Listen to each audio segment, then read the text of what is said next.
Praise the lord, హల్లెలూయా. దేవునికి స్తోత్రం కలుగును గాక. మరోసారి ప్రభుని స్తుతిస్తూ గణపరుస్తూ కూడి వచ్చిన మీ అందరికీ కూడా ఈ యొక్క ఉదయకాల శుభాలు తెలియజేస్తుంటున్నాము. మరి చక్కటి ఆరాధన మరి సహోదరులు మన పెద్దలు ప్రసాద్ గారు చాలా చక్కగా మరి నడిపించిన విధానం బట్టి చాలా సంతోషకరం. వారికి ప్రత్యేక వందనాలు తెలియజేస్తుంటున్నాను. ఈ సమయంలో మరి చక్కటి ప్రత్యేకమైనటువంటి కీర్తన కూడా మనం విని ఉన్నాం. ఆత్మీయ అనుభవ లోతుల్లో నుంచి రాయబడినటువంటి కీర్తనలో పాడడం అనేటువంటిది, తర్వాత అటువంటి పాటలకు వాయించడం అనేటువంటిది మనకి ఒక దేవుడిచ్చిన ఒక ఆధిక్యతగా మనం భావించాలి. అయితే నాకు తెలీదు ఆ సాక్ష్యం ఏంటో. మరి పాస్టమ్మ గారు చాలా పాటలు మరి వారు పాడారు. నేను చిన్నప్పటి నుంచి ఒక దేవుని కృపను బట్టి ఏదో కాస్త కోస్త గాయకుడిగా ఉన్నప్పటికి కూడా నేను ఎప్పుడు కూడా నాకు అంత అవకాశం రాలేదు. రేడియోలో కానీ టీవీలో కానీ చాలామంది పాడవచ్చు కదా, క్యాసెట్లు చేయొచ్చు కదా అని చెప్పి ఇదిగో అది చేస్తాను అరచేతులు వైకుంఠం చూపించి ఎవరు కూడా కనీసం ఒక స్పాన్సర్కి ముందుకు రాలా. మాకు కూడా అప్పట్లో మా తల్లిదండ్రులు కూడా అంత ఆర్థిక స్థితి బాగుండేదేమి కాదు.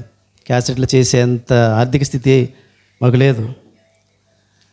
అందుకని ఎప్పుడు కూడా ఆలోచన చేయలేదు, ఆలోచన విరమించుకున్నాను. కాకపోతే పెద్ద పెద్ద మీటింగ్స్లో మాత్రం పాడడానికి దేవుడు తన కృప చూపించాడు.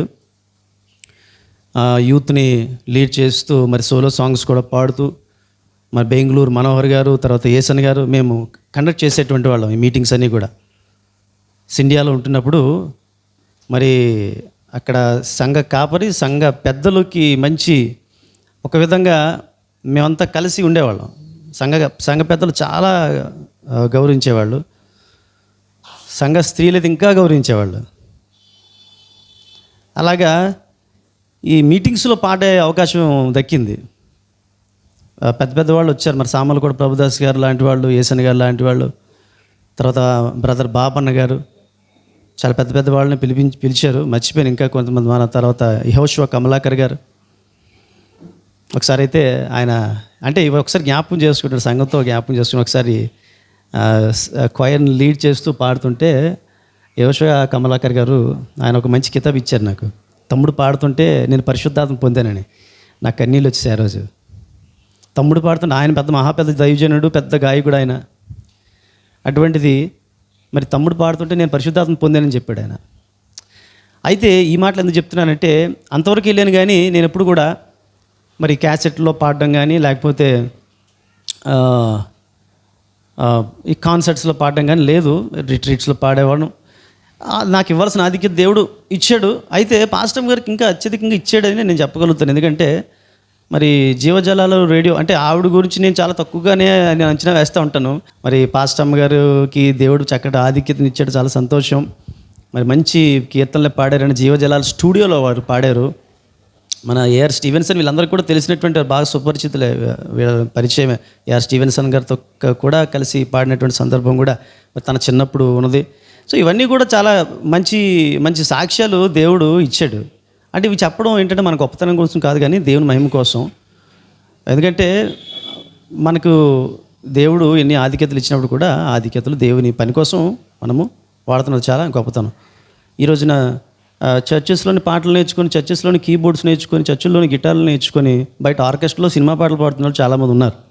అఫ్కోర్స్ నేను ఇంటర్మీడియట్ డిగ్రీ చదువుతున్నప్పుడు కూడా నేను సినిమా పాటలు పాడి అలరించేవాడిని.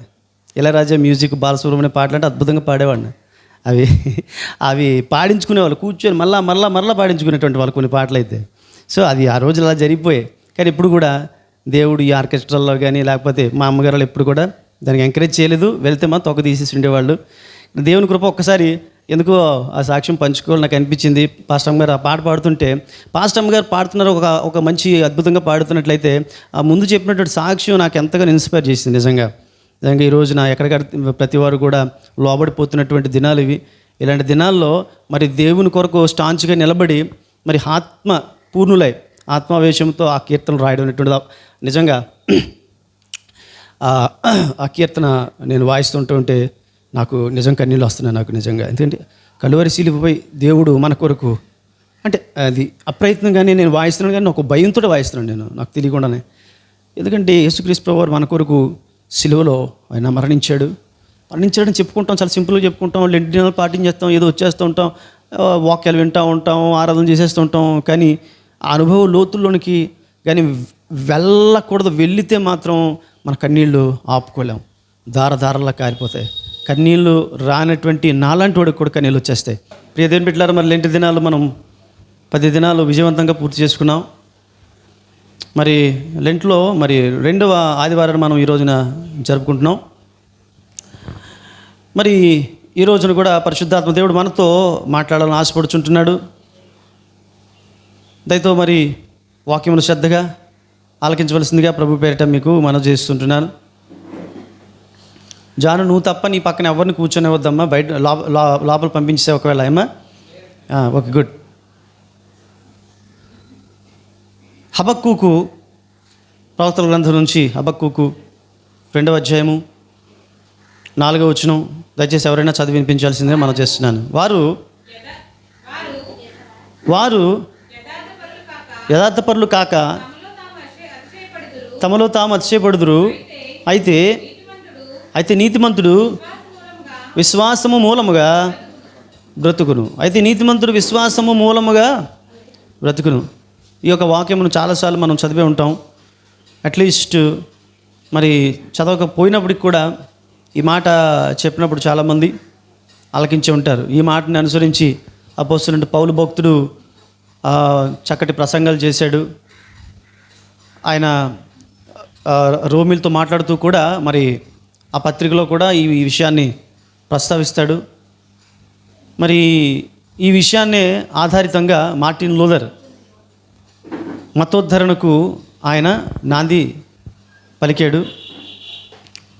సో నీతిమంతుడు విశ్వాసం మూలముగా బ్రతుకునేటువంటి మాట సాక్షాత్తు దేవాది దేవుడు చెప్పినటువంటి మాట. ఈ యొక్క పుస్తకము లేదా ఈ గ్రంథము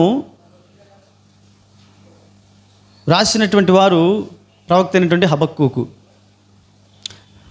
హబక్కూకు రాసినటువంటి గ్రంథస్థం చేసినటువంటి గ్రంథం ఇది. చిన్న ప్రవక్తల్లో ఒక ప్రవక్తగా మనము పేర్కొంటాం. రాజు అయినటువంటి యోషియా చివరి కాలంలో తన తర్వాత వచ్చినటువంటి యెహోయాకీము ప్రారంభ దినాల్లో అతడు ప్రవచించినట్లుగా మరి చరిత్రకారులు తెలియజేస్తారు. ఇతడు ప్రవచించినటువంటి సమయం క్రీస్తు పూర్వం 640 నుంచి 604 వరకు కూడా ఆయన ప్రవచించాడు. ఆయన 592 BCలో మరి ఇశ్రాయేల్ ప్రజలు బబులోను చెరలోనికి వెళ్ళారు. మరి అంతకుముందు జస్ట్ కొద్ది సంవత్సరాల క్రితం వరకు కూడా ఆయన ప్రవచించినట్లుగా మనము చూస్తుంటున్నాం. బహుశా చెరకాలంలో కూడా ఆ చెర పరిస్థితులు కూడా ప్రవక్త చూసే ఉండవచ్చు. హబక్కూకు సమకాలీకులు ఎవరు అంటే ప్రవక్త అయినటువంటి ఇర్మియా కాలంలో ఇర్మియా ప్రవచిస్తూ ఉంటుండగా ఈయన కూడా మరి సమకాలీకుడిగా ప్రవచించినట్టుగా మరి చరిత్రకారులు తెలియజేస్తారు. ఇప్పుడు హబక్కూకు రాసినటువంటి ఈ యొక్క సందర్భాన్ని మనం ఒకసారి జ్ఞాపకం చేసుకుందాం. ఇశ్రాయేల్ ప్రజలు శత్రువుల చేతిలో చాలా దెబ్బలు తింటున్నారు, చాలా బాధలు అనుభవిస్తుంటున్నారు. శత్రువుల చేతిలో, నిజమైనటువంటి దేవుణ్ణి ఎరిగినటువంటి వారి చేతిలో వారు చాలా దెబ్బలు తింటున్నారు. అది చూసి ప్రవక్త చలించిపోయాడు. సో ఇవన్నీ కూడా చెప్పినప్పుడు అంత ఈజీగా అర్థమైపోగాని ఒకవేళ ఒక గ్రంథం కానీ చదవగలిగితే అంత అర్థమవుతుంది. ఇది ఒక్కొక్క పాయింట్ చదివినంత మాత్రానికి అర్థమైపోదు. సో దీని గురించి చాలా ఇప్పుడు ప్రవక్తల గ్రంథాలు డీల్ చేసేటప్పుడు చాలా ఎక్కువ టైము దీనికి స్పెండ్ చేయాల్సినటువంటి అవసరం ఉంటుంది. ఎందుకంటే ఒక వచనం ఒక దగ్గర రాయబడినటువంటి మాట అది మరొక దగ్గరికి వెళ్ళేటప్పుడు ఈ సందర్భం ఏంటి, ఆ సందర్భం ఏంటి, ఇది ముందు రాయబడిందా, అది ముందు రాయబడిందా అనేటువంటి విషయం కూడా మనకు క్లియర్గా తెలియదు. ఇది ఎవరి కోసం రాయబడుతుంది అనేది కూడా క్లియర్గా తెలియదు. కాబట్టి చాలా జాగ్రత్తగా మనము ఈ గ్రంథాలు, ప్రవక్తల గ్రంథాలు మరి చాలా ప్రాముఖ్యంగా మరి చాలా ఓర్పుతో చదవాల్సినటువంటి అవసరత ఉన్నది. అలాంటి సమయంలో ప్రవక్త దేవుని ప్రశ్నిస్తున్నాడు, దేవా ఏంటిది పరిస్థితి? నేను నమ్మినటువంటి బిడ్డలు ఇలాగా హింసలు పొందుతున్నారు. నీవంటే ఎరిగినటువంటి వారు, నిజ దేవుడంటే ఎరిగినటువంటి వారు, నీతి న్యాయమును అనుసరించినటువంటి వారు దేవుని బిడ్డలను ఇలా హింస పరుస్తుంటే నువ్వేం చేస్తున్నావు? ఎందుకు అలా చూస్తూ ఊరుకున్నావు? ఇటువంటి మాటలతో కూడినటువంటి ఆ భావజాలాన్ని ఆయన దేవుని ముందు ప్రదర్శిస్తుంటున్నాడు అన్నమాట. ఆ సందర్భంలో పరిశుద్ధాత్మ దేవుడు పలికినటువంటి మాట అన్నమాట. ఇక్కడ 1వ అధ్యాయము 13వ వచనాన్ని కానీ మనం చూసినట్లయితే, జస్ట్ ఒక శాంపిల్గా చూసినట్లయితే, నీ కనుదృష్టి దుష్టత్వం చూడలేనంత నిష్కలంకమైనది కదా, బాధించువారు చేయు బాధను నీవు దృష్టింపచాలవు కదా, కపటలను నీవు చూచియు దుర్మార్గులు తమ కంటే ఎక్కువ నీతిపరులను నాశనం చేయగా నీవు చూచియు ఎందుకు ఊరుకున్నావు? ఇలాగ ప్రశ్నిస్తున్నాడు అన్నమాట. అంటే ఆ పరితాపం తట్టుకోలేక, వాళ్ళు పడుతున్నటువంటి బాధలు చూడలేక, పాపం ప్రవక్త ఒక మనిషి కదా, ఎంత దేవుని సేవకుడైనప్పుడు కూడా మనిషి కాబట్టి అది తట్టుకోలేకపోతున్నాడు. ఆ సమయంలో దేవా ఏంటి ఇలా చూస్తూ ఊరుకున్నావు అని దేవుణ్ణి ప్రశ్న వేస్తున్నట్లుగా మనం ఇక్కడ చూస్తుంటున్నాం. అప్పుడు దేవుడు తన రెస్పాండ్ అవుతున్నాడు. 2వ అధ్యాయం 4వ వచనంలో, అంటే అక్కడ జరిగినటువంటి సందర్భాలు మళ్ళీ అది చదవడానికి అంత సమయం ఉండదు, కానీ ఆ 2:4లో ఆయన ఏం చెప్తున్నాడంటే ఒక హోప్ఫుల్ వర్డ్ ఒకటి చెప్తున్నాడు. ఏమని చెప్తున్నాడు? వారు యథార్థపరులు కాక తమలో తాము అతిశయపడుదురు, అయితే నీతిమంతుడు విశ్వాసమును కేంద్రముగా బ్రతుకును. దేవునికి స్తోత్రములు కలుగునుగాక. నీతిమంతులు విశ్వాసం మూలం కంటే విశ్వాసమునే కేంద్రంగా జీవిస్తారు. ఇక్కడ దీనికి అర్థం మనం గమనిస్తే, నీతిమంతులు విశ్వాసము కారణము చేత లేదా విశ్వాసము కలిగి ఉండుట చేత వారు నీతిమంతులుగా జీవిస్తారు లేదా నీతిగా జీవిస్తారు అని అర్థం. నీతిగా జీవించేటువంటి వారు విశ్వాసులు అవుతారు, విశ్వాసులుగా ఉండేటువంటి వారు నీతిమంతులు అవుతారు. నీతిమంతులయ్యేవారు, విశ్వాసం కలిగి ఉండేటువంటి వారు ఎవరిని బట్టి నీతిమంతులు అవుతారంటే దేవుని బట్టి నీతిమంతులు అవుతారు. ఎవరి యందు విశ్వాసం అంటే దేవుని యందు విశ్వాసం వలన.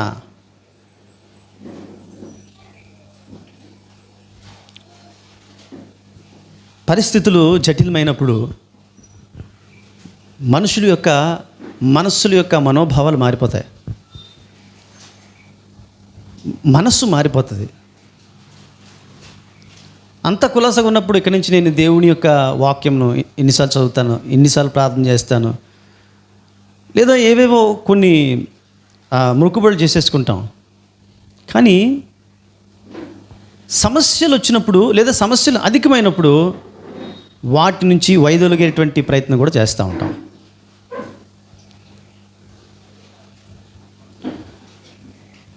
అప్పుడు ఉన్నటువంటి పరిస్థితులు చాలా భయంకరంగా ఉన్నాయి, ఇంకా భయంకరమైన పరిస్థితులు రాబోతున్నాయి.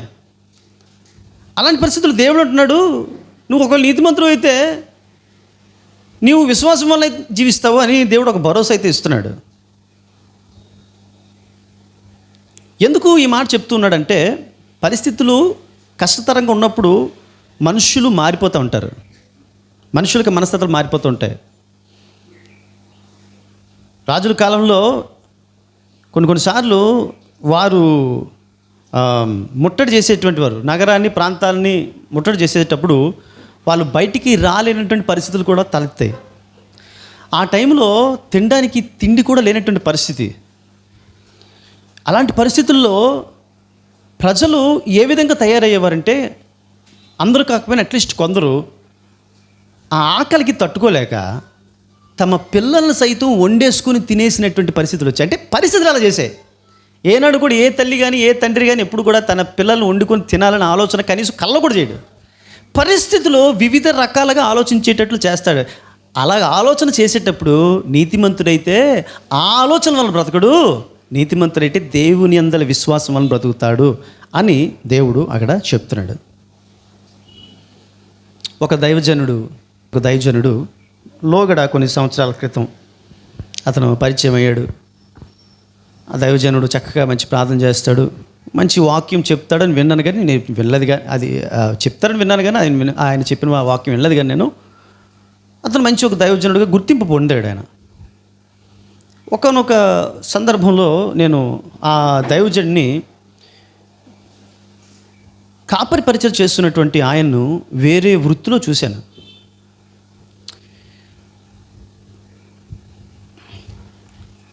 నేను ఆ రోజు ఆ వృత్తి చేస్తూ ఆ వృత్తిలో ఆ డ్రెస్ కూడా వేసుకోవడం చూశాను నేను. అయితే ఒక మనిషిగా నేను కనికరం కలిగి ఉంటాను. నేను అతను దేవునికి కాపరి పరిచయం చేస్తూ ఎందుకు ఈ వృత్తిలోకి వెళ్ళిపోయాడు? ఆయన ఏమంటాడంటే, మరి ఇంటికి పోషణ గడవాలి కదండి, అందుకనే ఇది చేసుకుంటూ నేను కాపరి పరిచయం చేస్తున్నాను అని ఆయన చెప్పాడు. కానీ అది మనుషులు ఉన్నటువంటి మన దృష్టికి కరెక్ట్ కావచ్చు, కానీ దేవుని దృష్టికి అది కరెక్ట్ కాదు. ఒక evangelist can be a job holder.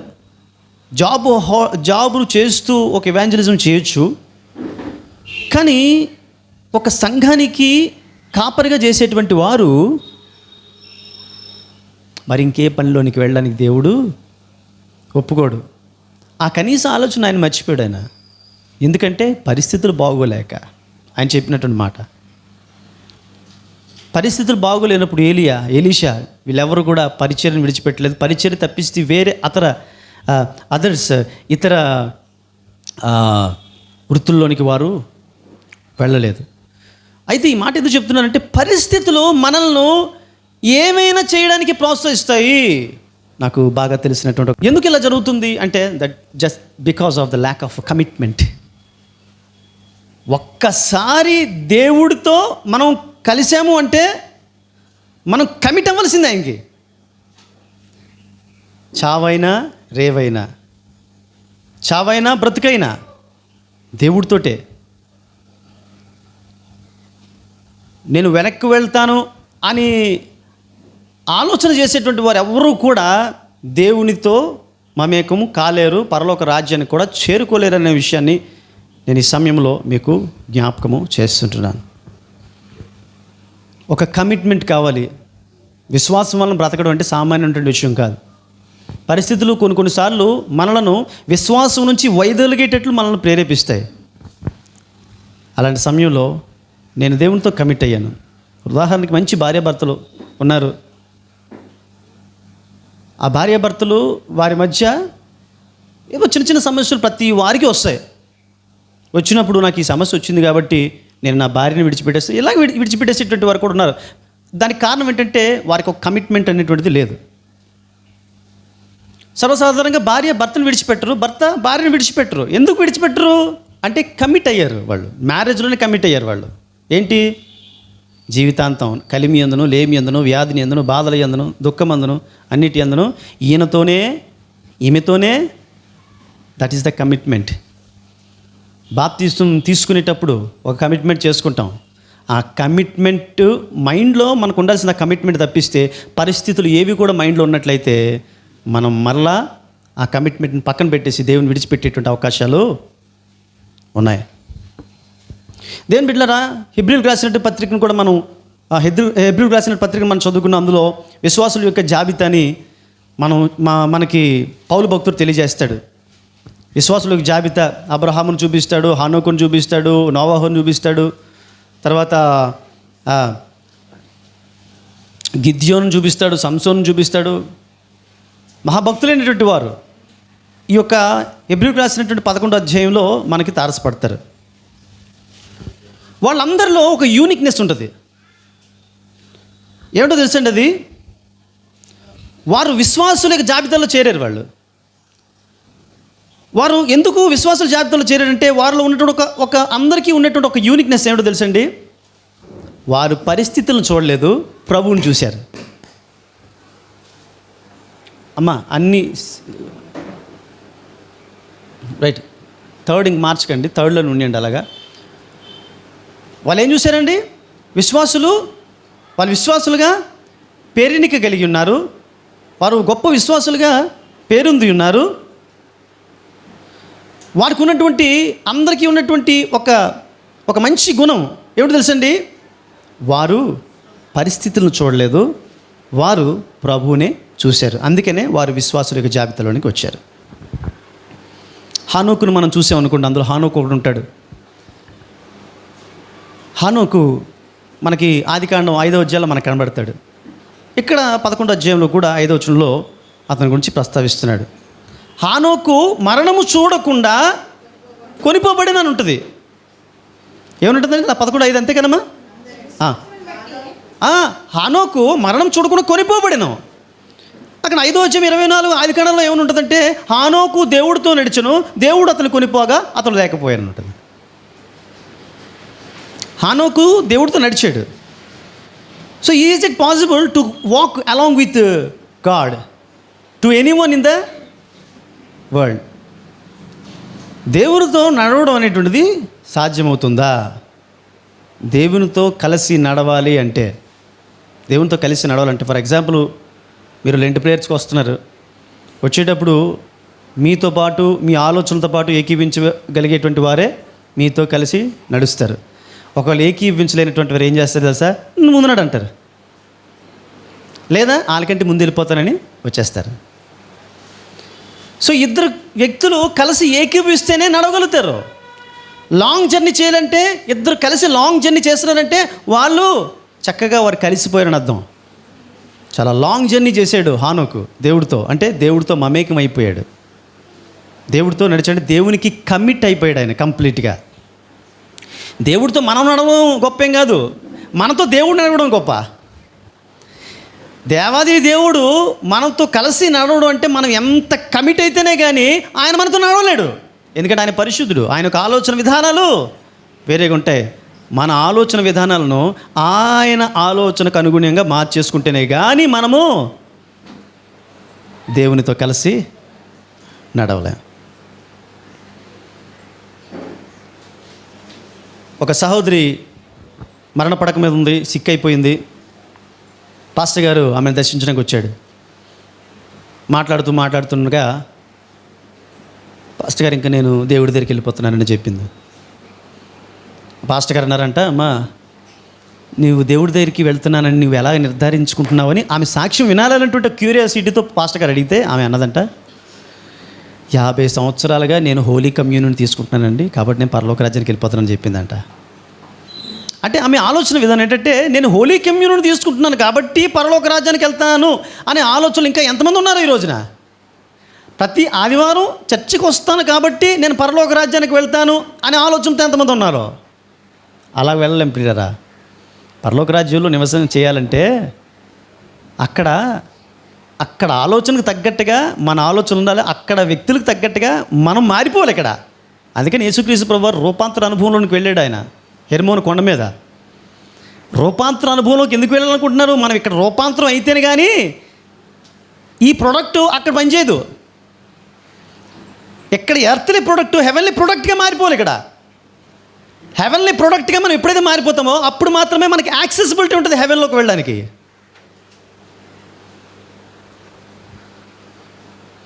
అంతేగాని హోలీ కమ్యూనియన్ తీసుకుంటున్నాను, లేకపోతే నేను ఏదో కొన్ని దారుణాలు చేశాను, నేను ఆ చర్చికి ఒక 50,000 లక్ష రూపాయలు ఇచ్చాను, అలా కాదు.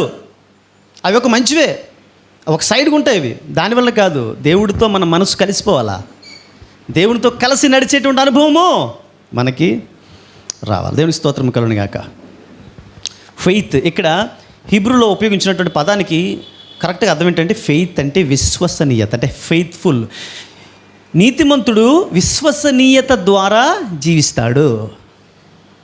విశ్వసనీయత అంటే ట్రస్ట్ వర్దినెస్, అంటే నీతిమంతత్వం, అంటే నమ్మదగినటువంటి వ్యక్తిగా జీవించడం అన్నమాట. హెబ్రీలకు రాసినటువంటి పత్రిక 11వ అధ్యాయంలో ఒక అబ్రహాం కూడా మనకు కనబడతాడు. ఒక అద్భుతమైనటువంటి మోడల్గా మనకి కనబడతాడు. 7వ వచనం చదవమ్మా. విశ్వాసమును బట్టి హెచ్చింపబడి భయభక్తులు గలవాడే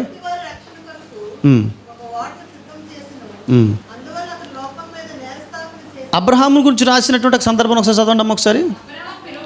అబ్రహాం పిలువబడినప్పుడు విశ్వాసమును బట్టి ఆ పిలుపునకు లోబడి తాను స్వాస్థ్యముగా పొందనయున్న ప్రదేశమునకు అతడు బయలువెళ్ళును. విశ్వాసం వలన అతడు నీతికి వారసుడు అయ్యను అని కూడా మనకి వాక్యము సెలవిస్తుంది. ఇక్కడ చూడండి, ఒక మాట కనబడుతుంది మనకి ఈ 11వ అధ్యాయంలో.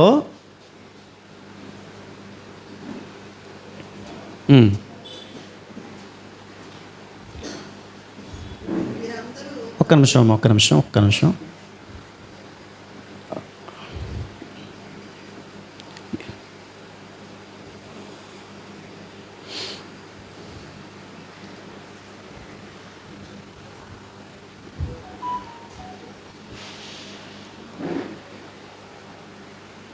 ఒక మంచి మాట ఉంటుంది చూడండి.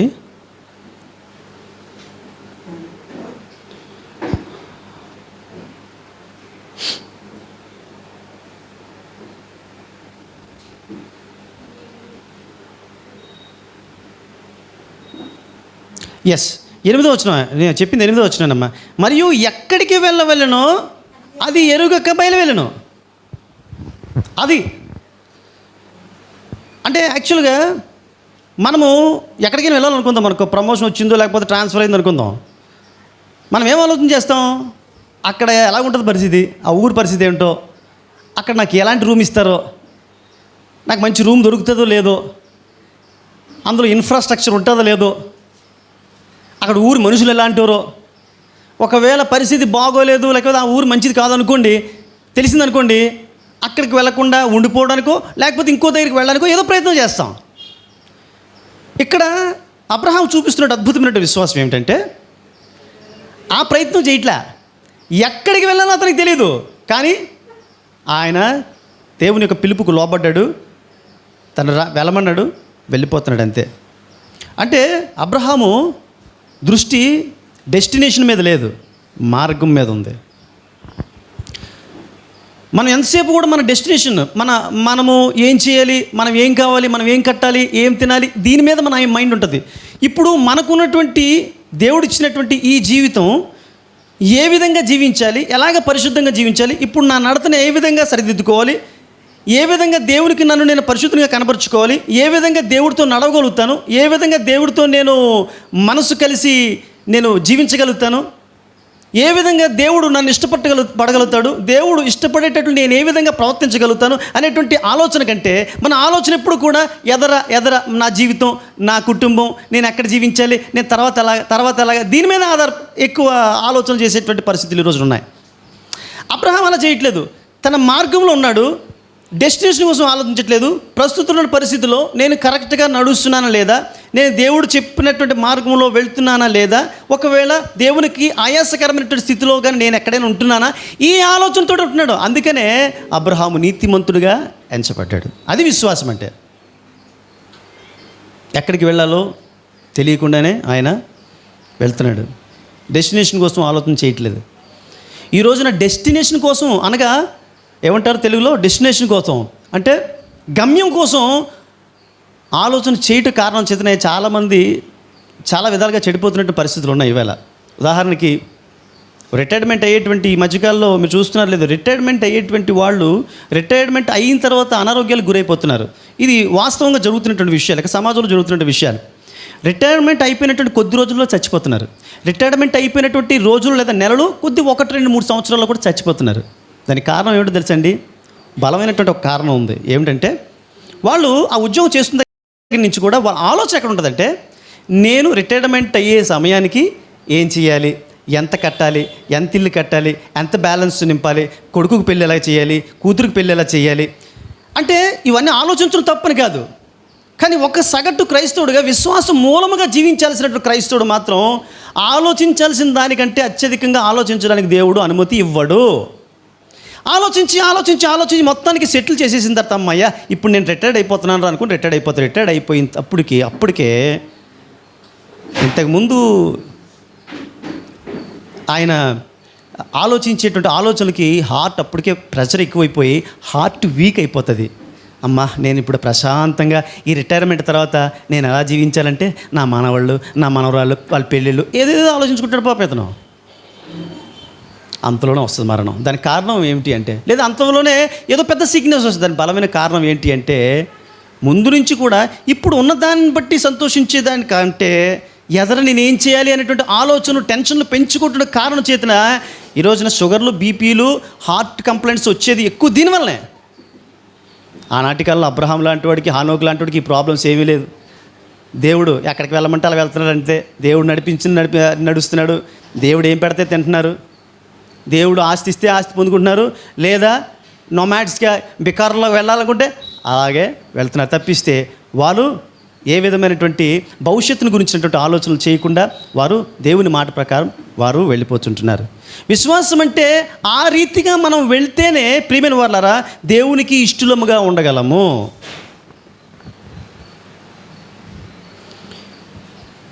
స్విమ్మర్స్ మనం చూస్తాం కదా, అంటే ఈత కొట్టేటువంటి వాళ్ళు. అనగా ఒకవేళ సముద్రంలో ఒకవేళ ఏ ప్రమాదం కారణం చేతనైనా ఒకవేళ ఈత కొట్టుకొని ఒడ్డుకు వెళ్ళాలి అని ఆలోచన చేస్తే వాళ్ళకి ఉండాల్సిన లక్షణం ఏంటో తెలుసండి.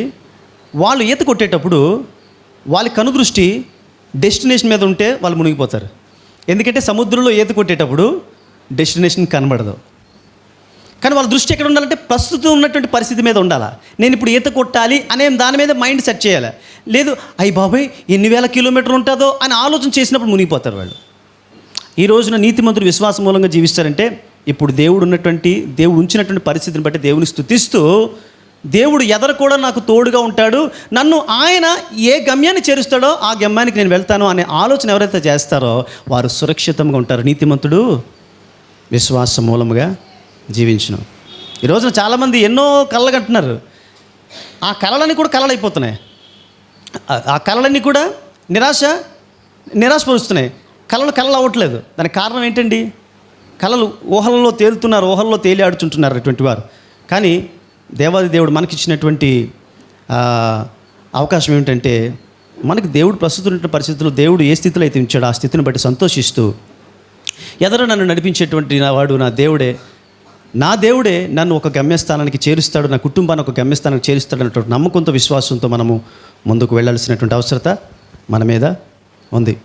కొన్ని పక్షులంట, ఆ పక్షులు కొన్నిసార్లు వలసలు ప్రయాణాలు చేస్తూ ఉంటాయి, వలసలు వెళ్తూ ఉంటాయి. వలసలు వెళ్ళేటువంటి క్రమంలో కొన్ని వేల కిలోమీటర్లు అవి ప్రయాణం చేయాల్సి ఉంటాయి. ఈ వేల కిలోమీటర్ల సముద్రం మీదుగా ప్రయాణం చేయాల్సి వచ్చినప్పుడు వాటికి గమ్యస్థానం కనబడదండి. అవి గమ్యం కోసం ఆలోచించవు. ఒకవేళ ఈ మధ్యలోనే నేను సముద్రంలో పడిపోతే అని ఆలోచన చేసినప్పుడు ఆ పక్షులు పడిపోతాయి. కానీ అవి ఆలోచన చేయవు. వాటికి ఆలోచన స్విమ్ చేయడం, ఫ్లై చేయడం మీద ఉంటుంది. కాబట్టి సురక్షితంగా అవి ఎన్ని వేల కిలోమీటర్లు సురక్షితంగా చేరి వలసకి వెళ్ళిపోయి అక్కడ చక్కగా సురక్షితంగా అవి చక్కటి ఆహారాన్ని పొందుకుంటాయి. చక్కటి నీటి సముదాయం దగ్గరికి వెళ్ళి అవి సేద తీరుతాయి. కాబట్టి నీతిమంతుడు విశ్వాస మూలముగా జీవించినట్టే ప్రస్తుతం దేవుడు మనల్ని ఏ స్థితిలో ఉంచాడో ఆ స్థితిని బట్టి సంతోషిస్తూ, ఆ స్థితిలో దేవుణ్ణి గౌరవిస్తూ, దేవుని గణపరుస్తూ, నీతిని చంపుకోకుండా పరిస్థితులు ఎలా ఉన్నప్పుడు కూడా నీతిని కలిగి మనం దేవుని వైపు చూస్తూ ముందుకు వెళ్తున్నప్పుడు దేవుడు మనలను నడిపించేటువంటి వాడుగా ఉన్నాడు. దేవుని స్తోత్రం కలుగుగా. హల్లెలూయా.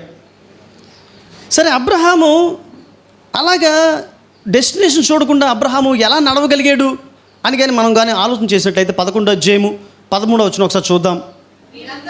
వీరందరూ ఆ వాగ్దానముల ఫలములు అనుభవించకపోయినను దూరం నుండి చూచి వందనము చేసి తాము భూమి మీద పరదేశులమును యాత్రికులమై ఉన్నామని ఒప్పుకొని.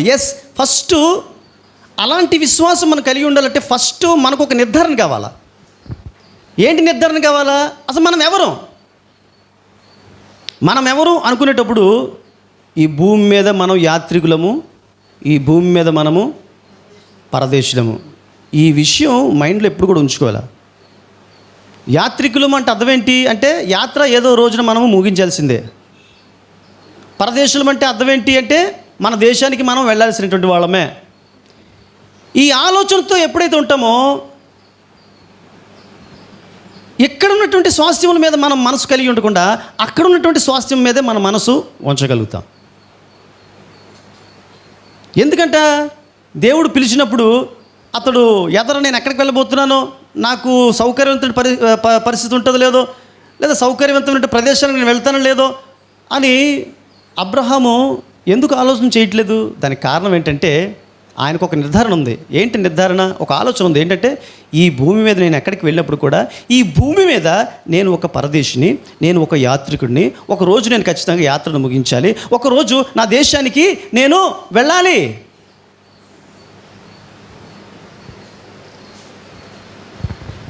కొంతమంది అంటారు, మా ఊరు వెళ్ళి నేను చచ్చిపోతానని. ఎందుకు? అక్కడ చచ్చిపోతే అక్కడ మా ఊళ్ళ తాలూకు సమాధులు ఉన్నాయంటారు. అక్కడ మా అన్నయ్య సమాధో, మా తమ్ముడు సమాధో, మా అన్న సమాధో, లేకపోతే మా నాన్నగారి సమాధో, మా తాతయ్య గారి సమాధో ఉంది. ఆ సమాధిలోనే నన్ను పెట్టాలని. ఫర్ ఎగ్జాంపుల్, కాకినాడ వచ్చారు, ఇంకొక ప్రాంతం నుంచి కాకినాడ వచ్చారు. ఒకవేళ ఆ ప్రాంతంలో తమకు సంబంధించిన వ్యక్తులు ఉన్నారు, ఇక్కడ చచ్చిపోయారు అనుకోండి, పరలోక రాజ్యం వెళ్ళరా? వెళ్తారా? ఎస్, తప్పకుండా పరలోక రాజ్యానికి వెళ్తారు.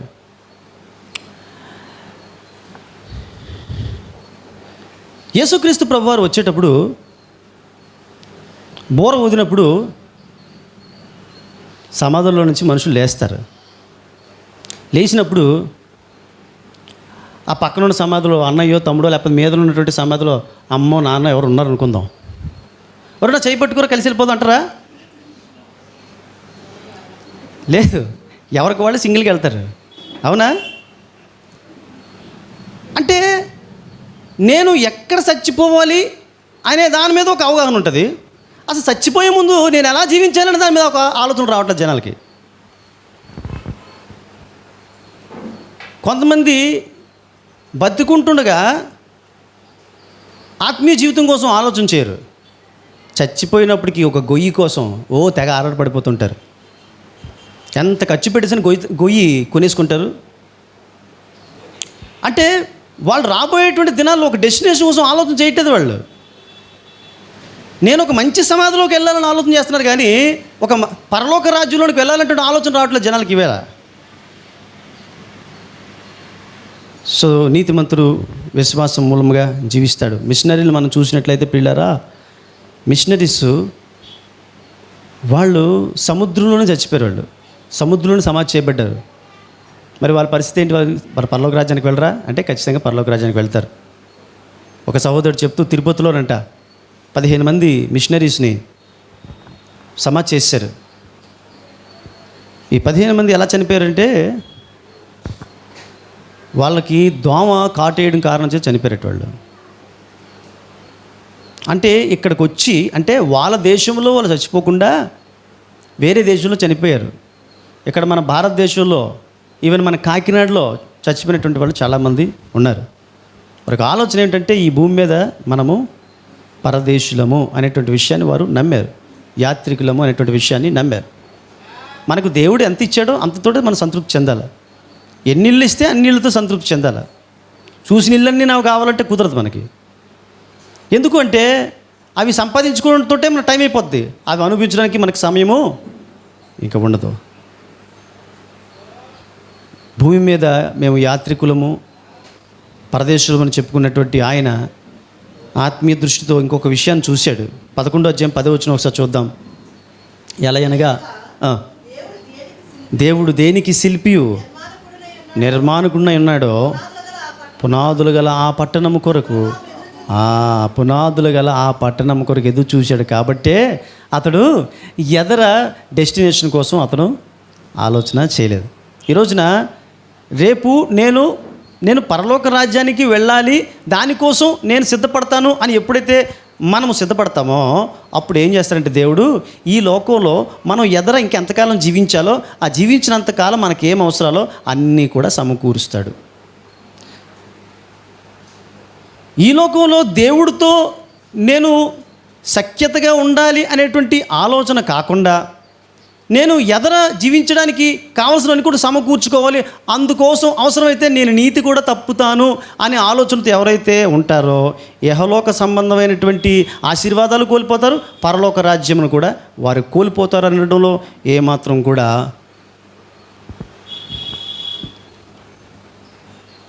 సో ప్రియా దేవుని బిడ్డలారా, సరే హబక్కు కాలంలో పరిస్థితులన్నీ కూడా చాలా జటిలంగా ఉన్నాయి. అప్పుడు దేవుడు ఎష్యూరెన్స్ ఇస్తున్నాడు. పరిస్థితులు ఎలా ఉన్నప్పటికీ కూడా నేను ఒక ఎష్యూరెన్స్ ఇస్తున్నాను. నేను ఏంటో తెలుసా, అది తర్వాత అది నీతిమంతుడైతే మీలో ఎవరైతే నీతిమంతులుగా ఉంటారో వాళ్ళు ఖచ్చితంగా విశ్వాస మూలంగా మీరు జీవిస్తారు. నీతిమంతుడు విశ్వాసం మూలంగా జీవిస్తాడు. మీరు ఎవరైతే నీతిమంతులుగా ఉంటారో విశ్వాసం మూలంగా మీరు జీవిస్తారని చెప్తున్నాడు. ప్రవక్త పరిస్థితిని మనం చూసినప్పుడు అతడు ప్రశ్నలు వేస్తున్నాడు. ప్రశ్నలు వేస్తున్న కొలది కూడా దేవుడు 6వ వచనంలో ఏం చెప్తాడంటే, ఇంకా రాబోయే దినాల్లో ఇశ్రాయేల్ పరిస్థితి ఇంకా జటిలం కాబోతుంది, ఇంకా కష్టతరమైనటువంటి పరిస్థితిలోనికే ఇశ్రాయేల్ ప్రజలు వెళ్ళబోతున్నారు అని ఆ యొక్క 6వ విషయంలో చదివినట్లయితే, 6వ వచనంలో మనం చదివినట్లయితే మనకు కనబడుతుంది. చూడండి ఒకసారి 6:1-6 చదవండమ్మా. తనది కానీ చదవమ్మా. తనది కాని దానిని ఆక్రమించి అభివృద్ధి నొందించినటువంటి వానికి శ్రమ,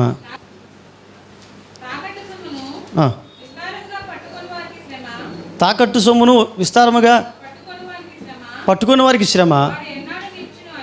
1:6 ఒకసారి చూడండి అమ్మా. హబక్కు 1:6. కొంచెం ట్రబుల్ చూడమ్మా, నాకు వాయిస్ అందట్లేదు. ఆలకించుడి, తమవి కాని ఉనికి పట్టులను ఆక్రమించవలనని భూ దిగంతముల వరకు సంచరించు ఉద్రేకము గల క్రూరులకు కల్దీయులను నేను రేపుచున్నాను. ఉద్రేకులకు కల్దీయులను రేపుచున్నాను. వారు ఎలా ఉంటారు, వాళ్ళ యొక్క గుర్రపు రౌతులు ఎలాగ ఉంటారు, తర్వాత వారి గుర్రాలు ఎలా ఉంటాయి, వారు ఎంత భయంకరులు, ఎంత క్రూరంగా ఉంటారు అనేటువంటి విషయాన్ని దేవాదేవుడు తెలియపరుస్తున్నాడు.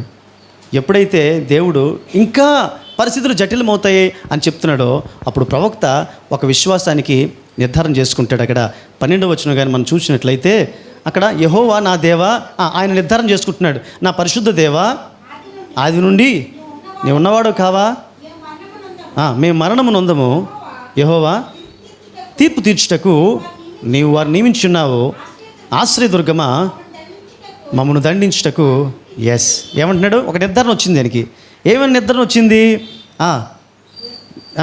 దేవా, మేము ఇలాంటి పరిస్థితులు ఉన్నప్పుడు కూడా మేము ఖచ్చితంగా మేము బ్రతుకుతామనేటువంటి ఒక నమ్మకం వచ్చింది. రెండవది ఏంటంటే అసలు పరిస్థితులు ఎందుకు ఇలా ఉన్నాయి అనేటువంటి దానికి అతనికి ఒక జవాబు వచ్చింది. ఏమిటా జవాబు? మమ్మలను గద్దించుటకే ఈ పరిస్థితి నువ్వు రానిచ్చావు అనేటువంటి విషయం కూడా మరి ప్రవక్త ఒప్పుకుంటున్నట్లుగా మనము చూస్తుంటున్నాం. దేవునికి స్తోత్రం కలుగునుగాక. సో దేవునితో మనము కొనసాగాలి అంటే, దేవునితో మనం మమేకం కావాలంటే, దేవుని సాన్నిధ్యాన్ని మనం అనుభవించాలంటే దేవుడితో ఖచ్చితంగా ఒక అండర్స్టాండింగ్ మనకి ఉండాలి. దేవుడితో ఒక చక్కటి కమిట్మెంట్ అనేటువంటిది మనకి ఖచ్చితంగా ఉండాలి. ఈ అండర్స్టాండింగ్ కమిట్మెంట్తో ఉన్నటువంటి అబ్రహాము దేవుడితో నడవగలిగాడు. ఈ అండర్స్టాండింగ్ కమిట్మెంట్ ఉన్నటువంటి హానోకు దేవుడితో నడవగలిగాడు. సో దయచేసి సంఘం ఒకసారి లేచి నిల్చునవలసిందిగా ప్రభుపేట మనం చేస్తున్నాం. నీతిమంతుల విశ్వాసం మూలంగా జీవించును. పరిస్థితులు ఏ విధంగా ఉన్నప్పుడు కూడా, ఎట్టి పరిస్థితుల్లో కూడా నీతిని చంపుకొని మనము జీవించడానికి దేవుడు ఒప్పుకోడు. దేవుడు ఒక ఎష్యూరెన్స్ ఇస్తున్నాడు. నీకు పరిస్థితులు ఎంత కష్టతరంగా ఉన్నప్పుడు కూడా ఆ కష్టతరమైనటువంటి పరిస్థితులన్నింటినీ కూడా నీకు అనుకూలంగా మారుస్తాడు. అది దేని వలన అంటే నీ యొక్క ప్రయత్నం వలన కాదు, నీ యొక్క ప్లాన్స్ వలన కాదు, నీ యొక్క విశ్వాసం వలన. అందుకే నీతిమంతుడు విశ్వాసము మూలముగా జీవించడం చెప్తున్నాడు. ఎదర మనకు ఉన్నటువంటి పరిస్థితులు ఏమి కానున్నాయో మనకు తెలియదు. మన కొరకు దేవుడు ఏమి ఈవులు ఉంచాడో మనకు తెలీదు, లేదా ఎదర మనకు ఎలాంటి ఇబ్బందికరమైన పరిస్థితులు మనం ఎదుర్కోబోతున్నాం కూడా మనకు తెలియదు. అయితే ఇప్పుడు మనం చూడాల్సినటువంటిది ఎదర ఏ స్థితి రాబోతుంది అనే దాని మీద కాకుండా, ఇప్పుడు నా స్థితి ఏ విధంగా ఉంది, నా స్థితి సవ్యంగా ఉందా లేదా, నేను దేవునికి ఇష్టలుగా ఉన్నానా లేదా, నేను దేవునితో నడవగలుగుతున్నాను లేదా అన్న దాని మీదే. అబ్రహాము గమ్యము చూడకుండా అతడు దేవుడు వెళ్ళమనే చోటుకి వెళ్తున్నాడు. అతడు గమ్యం తెలియకుండానే వెళ్తున్నాడు. ఈ రోజున క్రీస్తు నమ్మినటువంటి బిడ్డలు విశ్వాస మూలంగా జీవించేటువంటి వారమైనటువంటి మనము గమ్యమును గురించి కాదు మనం ఆలోచన చేయాల్సింది, మన మార్గమును గురించి మనం ఆలోచన చేయవలసినటువంటి వారముగా ఉన్నాం అనేటువంటి విషయాన్ని పరిశుద్ధాత్మ దేవుడు మనకి తెలియపరుస్తున్నాడు. ఒకవేళ మనం గమ్యం చేరాలంటే, ఒకవేళ ప్రస్తుత పరిస్థితుల్లో మనం ఉన్నట్టుగానే ఉంటే మనం ముందుకు వెళ్ళలేము అని సమాజం మనకు చెప్తుంది. అలాంటి పరిస్థితుల్లో దేవుడు చెప్తాడు, నువ్వు నీతిగా ఉంటేనే గమ్యం చేరుతావు చెప్తాడు. నువ్వు నీతిగా ఉంటేనే నువ్వు విశ్వాసిగా నువ్వు పేరొందుతావు. నువ్వు నీతిగా ఉంటేనే డెస్టినేషన్ చేరగలుగుతావు. నువ్వు నీతిగా ఉంటేనే నాతో కలిసి నీవు నడవగలుగుతాను పరిశుద్ధాత్మ దేవుడు చెప్తాడు. సో ప్రార్థన చేసుకుందాం. ఈ రోజున ఒకవేళ ఈ రోజు కావచ్చు, రేపు కావచ్చు, ఎప్పుడైనా ఒకవేళ పరిస్థితులు ఏమైనా కాస్త ఇబ్బందికరంగా మారినప్పుడు ఒక విషయాన్ని గుర్తుంచుకో, దేవాది దేవుడు నీకు తోడుగా ఉన్నాడు. మనం విశ్వాసం కలిగి ఉంటే ఎలాంటి పరిస్థితుల్లోనైనా మనలను నడిపిస్తాడు. ఆ 11వ అధ్యాయం ఎబ్రీయులకు రాసిన పత్రికలో ఉన్నటువంటి ఆ భక్తులందరూ కూడా ఒకే ఒక్క ఆలోచనతో ఉన్నారు. మన పరిస్థితులను కాదు చూడాల్సింది, మన ప్రభువును మనం చూసుకుంటూ ముందుకు వెళ్దామనే ఆలోచనతో వారు ముందుకు వెళ్ళారు. దేవునికి ఆశీర్వాదాలు పొందుకున్నారు. హల్లెలూయా. సర్వశక్తిమంతుడా, ప్రేమగల మా తండ్రి, నీ పరిశుద్ధమైనటువంటి పాదములకు లెక్కలేని స్తోత్రములు చెల్లిస్తుంటున్నాం నాయనా. మరి మాకు ఇచ్చిన ఈ వాక్యం బట్టి నీకు లెక్కలేని స్తుతులు, వందనములు, స్తోత్రములు చెల్లిస్తుంటున్నాము. ప్రభువా, మాకు ఒక నిర్ధారణ అవసరం ఉంటున్నది. మేము యాత్రికులము, మేము పరదేశులము.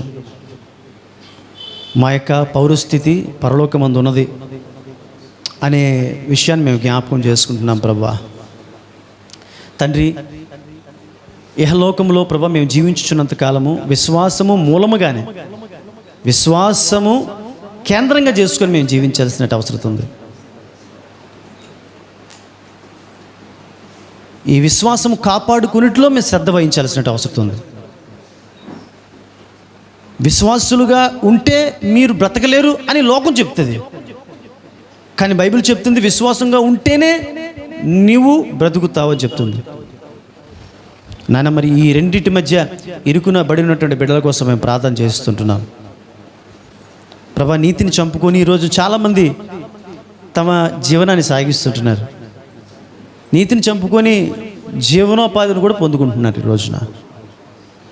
అయితే విశ్వాసిగా నీవు ఉండాలనుకుంటే నీవు నీతిని చంపుకొని కాదు, నువ్వు నీతి కలిగి ఉంటేనే నువ్వు నా యందు విశ్వాసం ఉంచగలుగుతావు. ఒకవేళ నా యందు విశ్వాసం ఉంచుతున్నాను అని నువ్వు ఒకవేళ చెప్పుకుంటే నీవు ఖచ్చితంగా నీతిగా ఉండాలి.